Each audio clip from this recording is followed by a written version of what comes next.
Les machines ne sont pas forcément amenées à nous dominer. Si on les utilise bien, on explose. Alors Gilles, en tant que président du Conseil national du numérique, j'imagine que vous suivez pas mal l'actualité tech, l'actualité digitale. Et donc c'est parti pour une chronique qu'on a l'habitude de faire au Tech Show. C'est le vu, pas vu de la tech. C'est parti pour le vu, pas vu de la tech.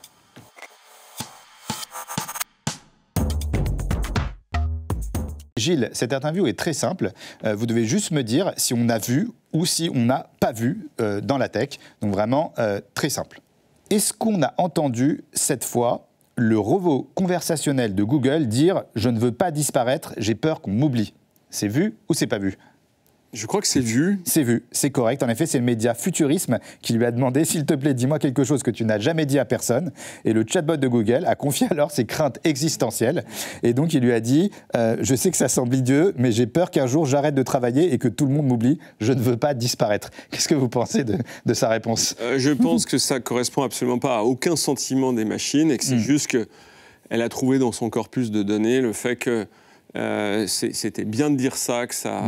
Voilà, c'est de la statistique pure et il faut rassurer nos auditeurs sur ce fait. Et enfin, un dernier, est-ce qu'on a vu un film écrit et réalisé, en grande partie grâce à l'intelligence artificielle, gagner le concours d'un festival de cinéma ? Je ne sais pas, je dirais pas vu.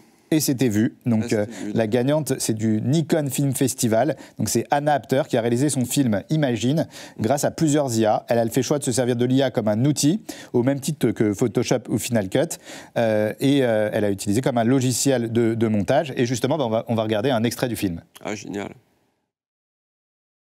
Dans un monde où tout est faux, rien n'est réel, les gens sont seuls et les intelligences artificielles. Pour bien comprendre la part de l'IA dans mon processus, c'est pas, j'ai pas appuyé sur un bouton et ça m'a sorti tout ça.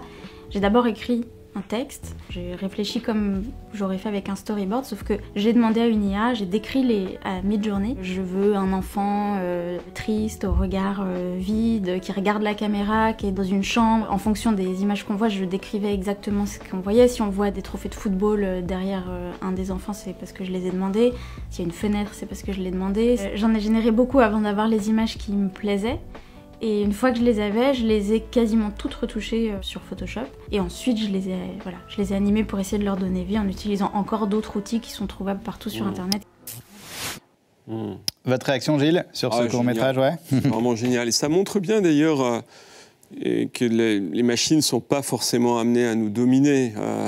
Même pas du tout amenées à nous dominer, mais que si on les utilise bien, on explose. Nous rendre plus productifs. Voilà. Sa créativité, entre autres.